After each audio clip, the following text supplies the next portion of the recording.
Hi, my name's Lee Plowman from Optomly, and I help independent practice owners to be able to get an online marketing game plan and put their practices online. Today I'm talking with Graeme Schneider from Provision about how independent practice owners can take a holiday. If you don't know who Graeme is, Graeme has over 20 years experience working with small to medium business, and he's worked in a variety of roles including strategy, finance, succession planning, practice fit outs, and Graeme has a passion for helping practice owners to build the practice that they've always dreamed about. So today we're talking about what systems you can put in place to be able to take that holiday that you've always been looking forward to. So let's dive into the interview with Graeme.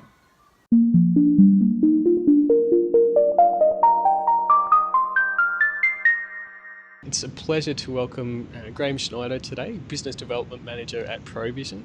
Graeme, thank you so much for joining us today. My pleasure. So today we're talking about how practice owners can have a holiday. You talk to other practice owners who maybe they've been holding out for taking a holiday, and then they finally decide to go ahead and take one. What are some of the things that you hear them say? Some of the things that they do come back to as far as the vitality is concerned is that they are refreshed and ready to go, and that is a real big winner at the end of the day. That is something that they really do lap up and enjoy, and it really gives them a refresher, and what it does is allow them to embrace some changes going forward again, because we are in a changing environment, and we can get bogged down in the day-to-day routine, and sometimes moving away from the practice and coming back for after a short break or a break gives you a freshen up and allows you to open up the door to changes and what the business might need to keep it successcul going forward. You mentioned before about the team and how having a holiday can also help the team. What are some of the ways that you see that helping the team? Yeah, a couple of ways, because I suppose when you're working closely with the team on a day-in, day-out basis, it's a bit like, I suppose, us all. We tend to get used to each other too much, and therefore stepping away gives us a freshen up. But it also gives the team the responsibility sometimes to have to do things a little bit outside their normal routines, take a bit more responsibility of things, and that can be invigorating for the right team. If it's not a good team, of course, it can be a little bit on the tough side, but if it's a good team, which most of our members now are developing really good teams out there, that's invigorating, and they embrace it and take it on board. So that can be a real freshener, and it's a learning exercise. So when they come back and the owner comes back from leave, sometimes they find that the team has taken on a little bit more and will continue to take on a little bit more from where they left. So yeah, it's good. That can be huge in itself, to know that my staff are willing to step up a bit more, help me out. That can really help me with some of the challenges going forwards, to know that I'm backed up well by my team. Yeah, very much. Look, if you've got a good team, you can move away from your practice feeling confident that the team's going to look after those key areas. Now, they're not going to probably do everything that you do and to the nth degree, but gee whiz, if you got the most of the stuff catered for, and if they're patient and customer focused, number one, the rest of the stuff can be cleaned up at the end of the day. You don't want a situation where your patients and customers aren't being looked after in your absence, and I think that's the critical aspect. Everything else, yeah, you can deal with when you get back. So if you've got a good team, they'll do that for you and look after you at the end of the day. Yeah, it's great to have that support. Yeah, absolutely. So you'd say that it's certainly not mandatory for practice owners to always be in their practice in order. They don't have to be there 24/7 every day of the week. No, I agree. No, they shouldn't have to be. I think a good team, and this is where it comes back to the culture and what you built in, and Provision has spent a fair bit of time building a really good culture within our membership group here, both from an internal point of view, and we're trying to instill that with our members out there. If you've got a good team, then not one person necessarily is the look. Optom's the backbone of the practice. We know that, and without them being there on a long-term basis, the practice won't exist. But for short bursts of time, if you've got a good team, they're gonna cover and they're gonna do the right things, and like I say, they're going to be invigorated by the opportunity that they get, if you like, to show a little bit more than they, or do a little bit more than they normally would. So it's important to recognise that, and to really, I suppose, recognise the importance of a really good team and develop one, and keep developing it, because it is a moving target still. Even within Provision, we have got a lot of we've got a good culture, but we have to keep revisiting it. We have to keep focused on it, just like the teams out there in practices. They've got to have to keep focused on it and do things on a regular basis to keep that team together. But if you can achieve that, wow, it makes for a really, really good business and a good outcome for everybody. Yeah, for sure. So it's in continual investment. It's if you look after the team and the culture, that's really the core of the business, and that'll help you to grow with patients and staff as well. Yeah, can't emphasise that too much. We talk about what is I said the backbone of the business is the optometrist. Sure, well, without an optometrist, the business doesn't exist. But beyond there, the foremost thing that you can have is a good culture within your practice. If you don't have that, then you're not going to get the ultimate success that you're looking for. So like I say, that is the core, to my opinion. And we look at recruitment and things like that in those areas. A lot of optoms are looking for experienced staff and someone who's got some good knowledge in the optometry field. Well, I would always put culture as number one, or they're fit for the business. Well before any experience, because if that part isn't right, they're not going to get a successful outcome. So can't emphasise that too much. Absolutely, and it'd be great to come back to a team who enjoys spending time with you, respects you, and you can just feel good about coming back to work to support every day.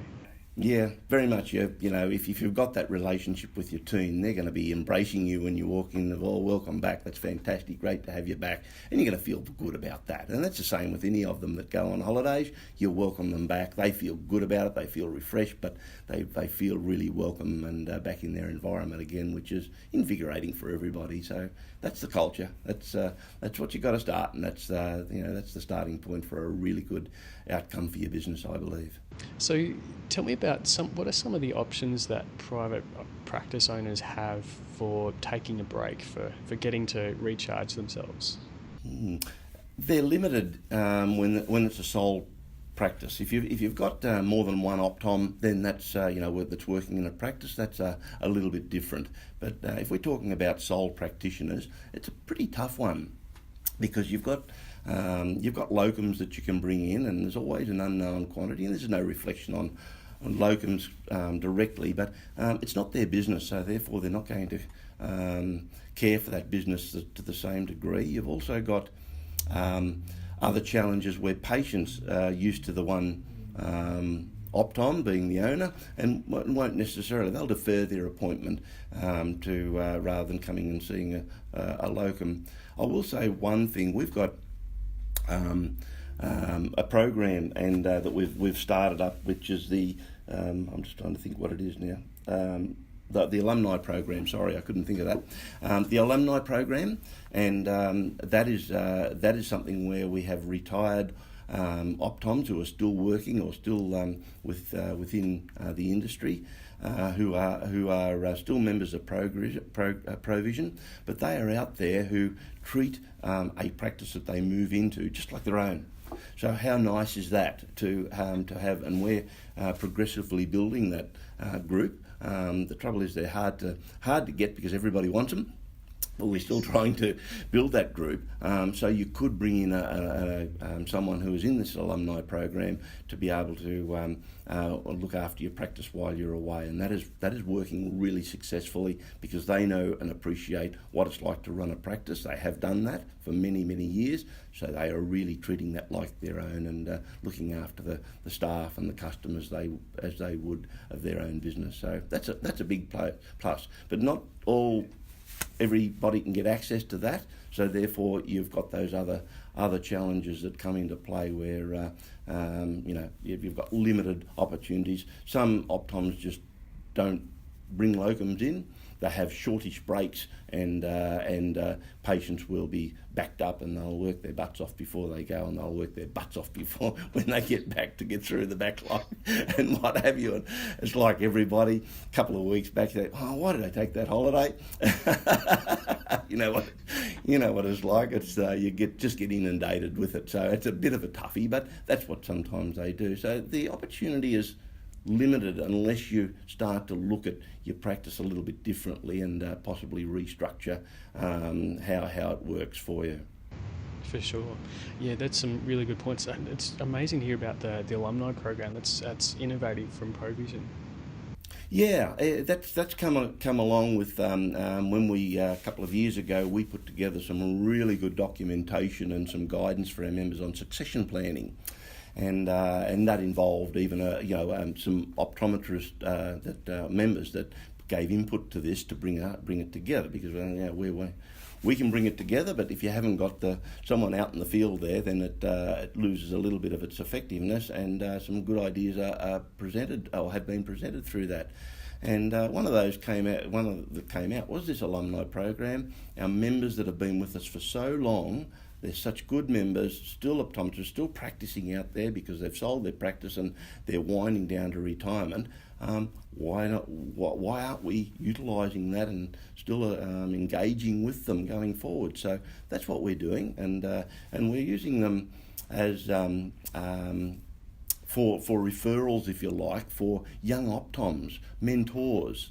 So we're linking some of our associate members into these alumni who have had the experience, and the questions that young optoms who in the associate membership or even just starting out in business have, that they want to hear from the horse's mouth some of the challenges or some of the issues. They're able to get that feedback direct from these alumni members, which we feel is really great for everybody all around. So rather than putting the members on the scrap heap, as it were, after they've sold their practice, we're finding that's very engaging for both parties. We're from a Provision perspective, it's great to be able to put other members with them for mentoring, and I'm sure the alumni are finding that they're still engaged with Provision. They can attend to our conference, they can come to our training and education and things, so they're still part of this group that they potentially have been for many, many years. So really, really good outcome, that.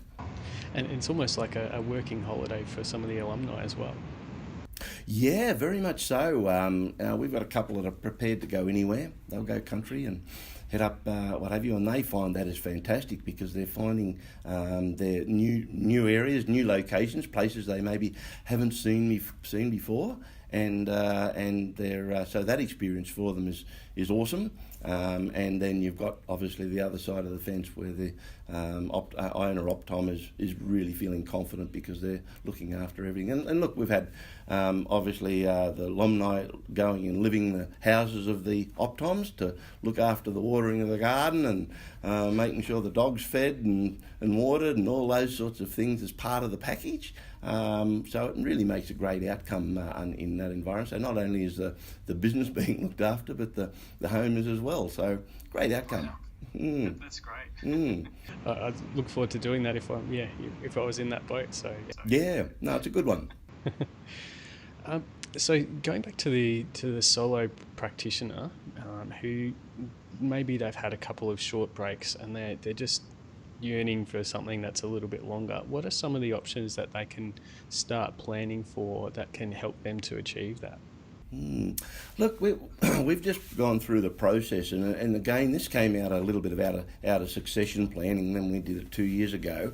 But we parked that aside a little bit, and we looked at and just finished a document recently about opening a second consulting room within practices where you've got a single practitioner, and some of the many benefits that can come from that. And the one that hits home right here is the ability for an optometrist to spend more time away and have their decent breaks, because they know that their practice is still being looked after by another optometrist that's working in the business, which hopefully have got the same core values as they have, because that's why they employed them, so they can be confident their business is being looked after. But we looked at opening a second consultation room and said, well, what are the benefits at the end of the day? And you can look at it as a sales growth strategy. You can look at it as if your books are starting to fill and customers and patients are not being seen within a reasonable period, and that's the risk of loss of business, because they will look elsewhere if that occurs.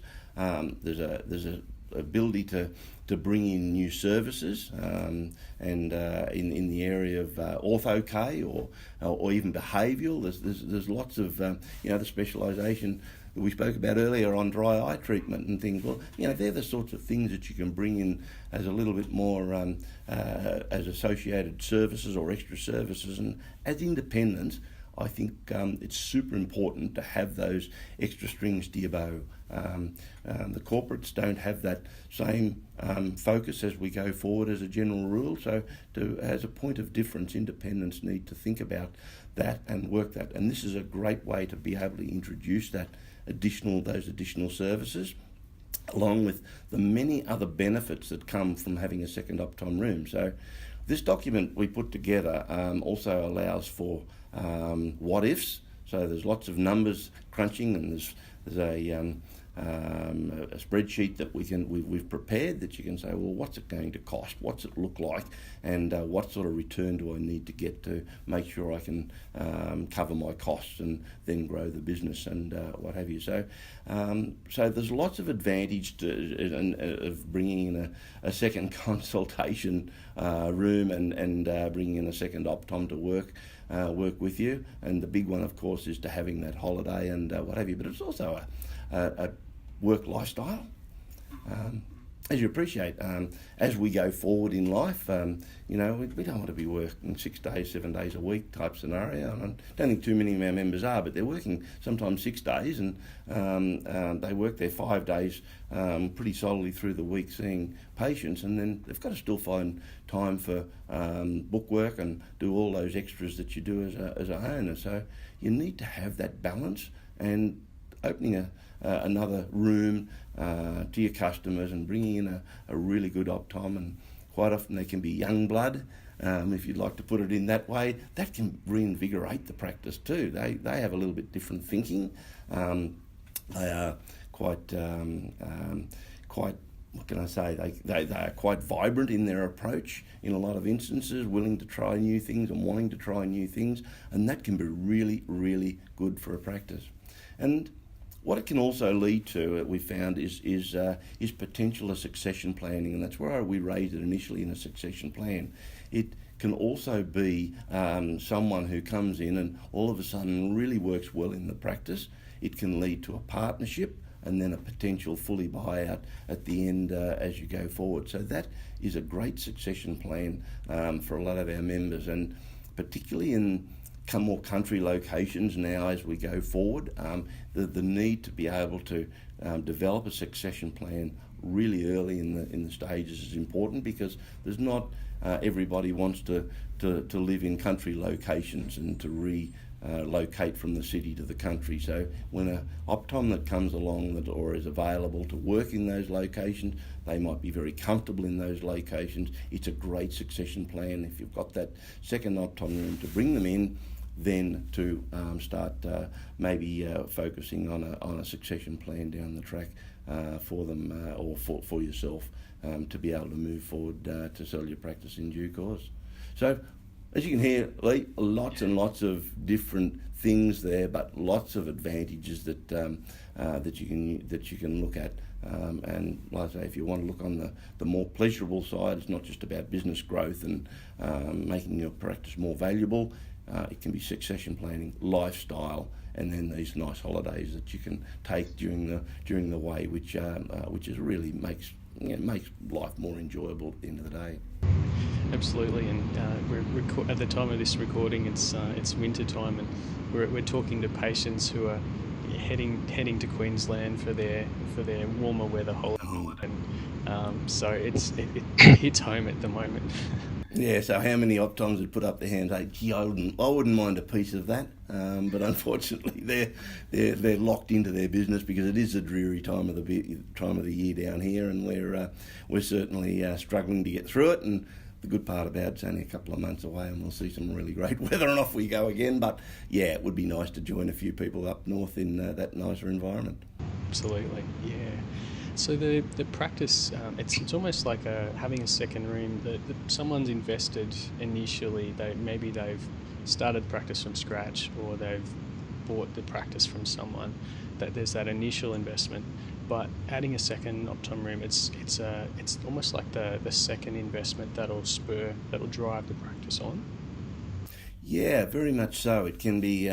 Look, the circumstances have to be right. You can't just all of a sudden have a low turnover practice and decide to put a second optom room in there. It could break the bank initially, but you've just got to wait for the timing to be right. And if the timing's right, then gee, there's good reasons. And the timing is not just about the turnover and what have you. It's also about having enough room to put in another optom room. Looking at your location to say, well, okay, is this going to now suit me longer term? The shop fit, what's the age?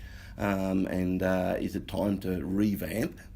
So they're the times to think about how to restructure your business to make sure it's right for the future. And the keys are to look at your security of tenure on your lease to make sure you've got plenty of time up your sleeve to put some more investment in your practice. The location's right, as I said, the fit out, the condition of that, and if it's looking tired, by jingo, it's time to reinvest and go forward from that. And we've been delighted with the number of our members out there who have reinvested in their practice, who have presented some wow to the customers, and they're seeing the results and the reaping the rewards from that going forward, which is terrific. So if you're going to put another second optom room in, you talk about, well, gee, does the whole practice need a revamp, which means you can quite often do a much better job of it. If your practice is still looking really good, then have you got the room, and how do you just restructure to put that extra room in, and what have you? And the cost of that you need to consider. There is a cost, and it can be smallish or it can be considerable depending on the circumstances. You also need to set it up with equipment. And you want the equipment to be decent. You don't want the equipment to be, 20-year-old stuff or 15-year-old stuff necessarily that might be effective, but you've got an image to show there to your patients, and I think that's the key there. That there is we're showing clinical excellence in a independent practice. This is what we want to portray. So it's no good bringing in equipment that's sort of just about had its life and what have you. You really want to look the part. So good consideration to make sure you bring in the right equipment. And that's not to say it has to be new, but it just needs to be relatively up to date and what have you to go forward. So again, few considerations. One of the key things that we tend to overlook in this is staff involvement. What's it mean to your staff when all of a sudden you're going to set up a new consult room with a second optom? So I think it is an important thing is if you go down this path and you look, we've got lots of material to give considerations and then do the numbers and what have you, but bringing your staff in at the right time is also a key, and that's we focus on that within the document to say, gee whiz, bring them along for the ride and they'll be engaged and they'll buy in. Don't just at the last minute say, this is what we're going to do, guys, boom, righto, type scenario. Because they're going to have to change their ways to work with two optoms. You might have your Also, consult timings, for example, might change. You might have one optom seeing patients on the half hour and the other next one a quarter of an hour difference or what have you. So the staff out there can deal with the dispensing as each optom is finishing with a patient type scenario. You don't want them both coming out of the rooms at once. So there's little things like that the staff will have to adjust to. So talking to them early, telling them what you're thinking, and that comes back to that personnel thing and the HR thing we spoke about, just being transparent and letting them know what you're thinking and asking them for some suggestions and ideas about how best we might manage this and how might we bring this into play. Really, really critical to get at the best result possible going forward. Absolutely, and if you can get them to attach on to that idea of being passionate about behavioural optometry or ortho-K or specialty contacts or dry eye, if you can say this is something that we want to try and promote more in our practice, and what do you think of that idea, and that can really help them to get their buy-in and fully support you along the way. Absolutely, because just remember too, the staff are going to be very proactive in helping with some of your marketing strategies and these types of things. So therefore, if they have that buy-in, they're going to be enthused, and it can be actually quite an invigorating time for the whole team to bring something new in, to do something new and a new opportunity. Or if you don't do it right, and just throw it at them at the start or at the end and say, this is what we're going to do, guys, then that can be very deflating and what have you. So the way you do it and that buy-in from your staff, super important to get the best outcome. Absolutely, fantastic. Well, it sounds like Provision's put a lot of thought and effort into the document and the right way to go about adding a second optom room and being able to take a holiday as well. Tell me about what are some of the ways that people can reach out to you and start talking about this process.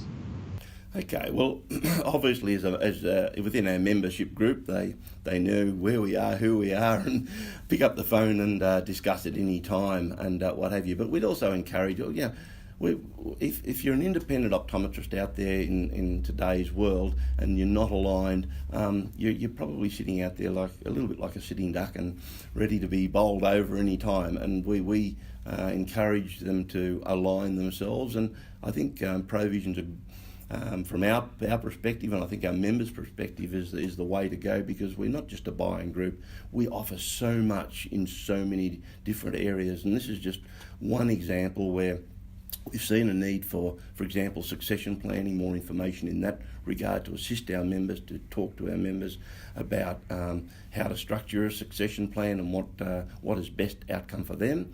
And second consultation room, for example, is just another area where we said, well, okay, this is a really good business strategy that our members could be considering. And if you haven't already considered them, there's a number of members who have already taken the step, but there's still a lot out there that haven't.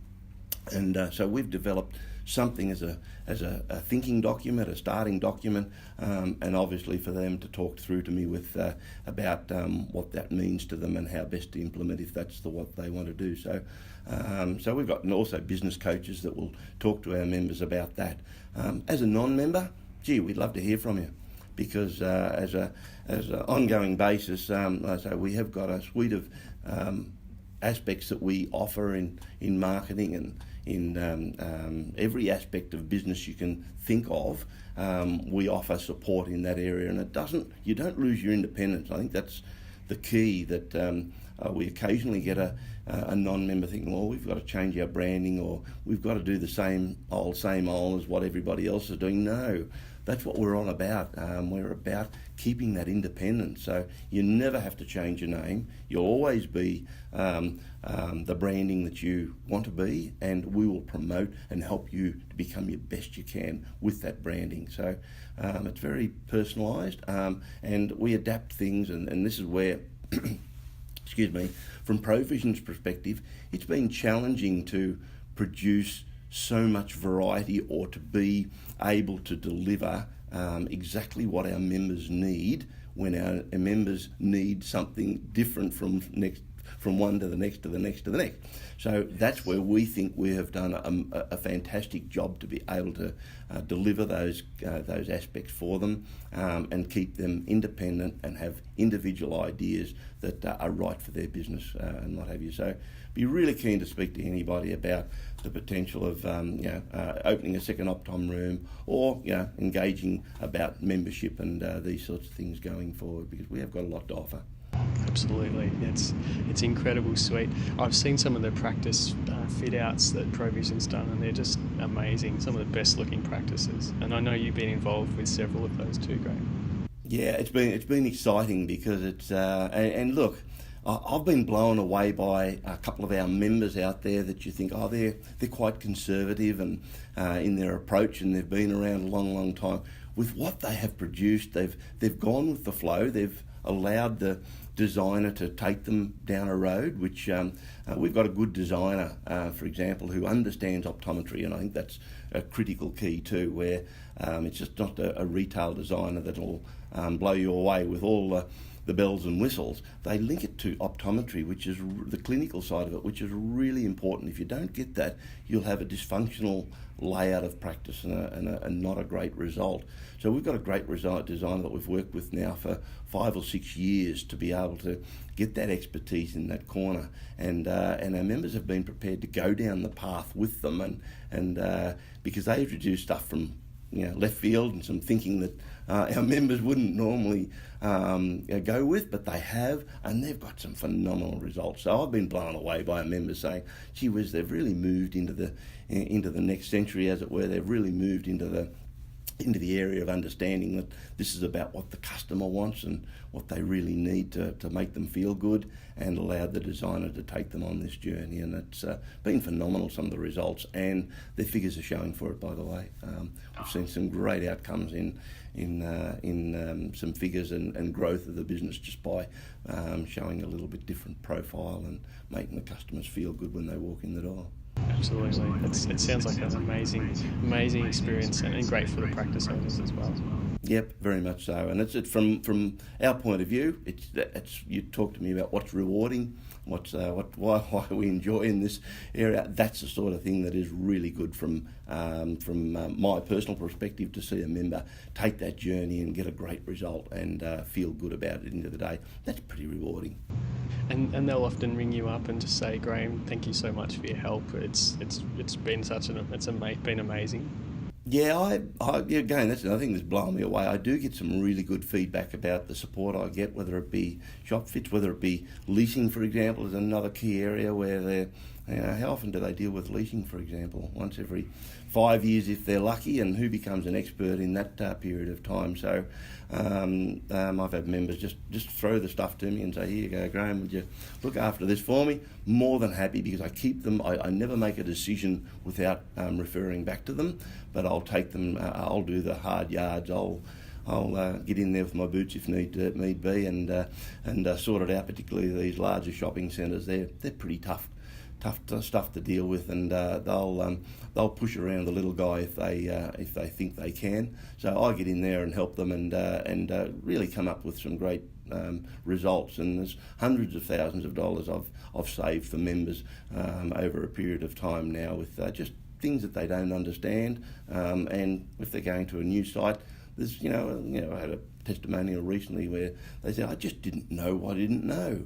I didn't realise about that I could ask for this, or I could do this, or I could do that. And even the site that they chose initially, I didn't feel was as good as what we could get. So when I got my hands on it, I got a better proposal, and it turned out to be a really good outcome for them. Probably one of the best sites in the centre, the best deal, shop fit contributions, and some best conditions we could associate with that lease. So I get passionate about that too, because I love to win against the landlords, because some of them can be a bit mean and nasty. So I love to have a win, and it's a great outcome. And if I can put some more dollars back in our members' pockets and make them more profitable and their business more valuable, then that's a really good outcome for everybody.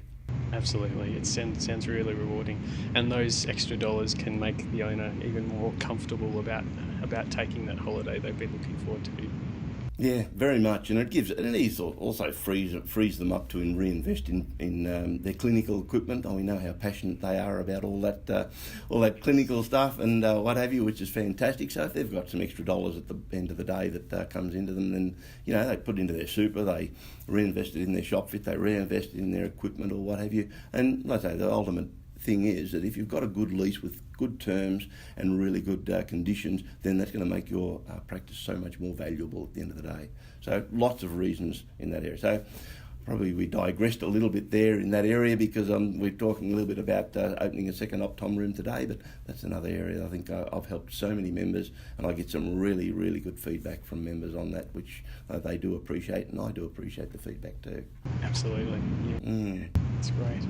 Well, Graeme, thank you so much for talking to us today and sharing your passion for optometry and your skills and expertise. And who knows, maybe on your next holiday, you might pull up at a caravan spot and you might see a fellow member, a new Provision member right next to you. So I'd be delighted to see that, and because that means that they've got out of their practice, they've done what they've wanted to do and taken a nice break. That would be awesome to see. So we encourage our members and anybody out there to think about how they can structure their work-life balance a little bit better, because it's a tough grind. Owning your own business, there's rewards for it, but it comes at a cost and what have you. And if there's a way to make that a little bit nicer and set up a succession plan and all that sort of thing along the way, explore it. And I'm happy to talk to anybody about how that might look and to help them on that journey.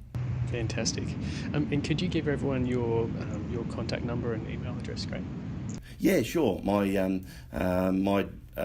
email address is just gschneider, GSCHNEIDER @provision.com.au, and I've got a direct line which is 03 8544 3914. So if anybody would like to give me a tingle on that as well, happy to have a chat to them. Fantastic. Thank you very much for giving your time today, Graeme. Yeah, my pleasure, Lee, and thank you for the time today too to give me or to give you some feedback about Provision and what we do. Fantastic. That's great.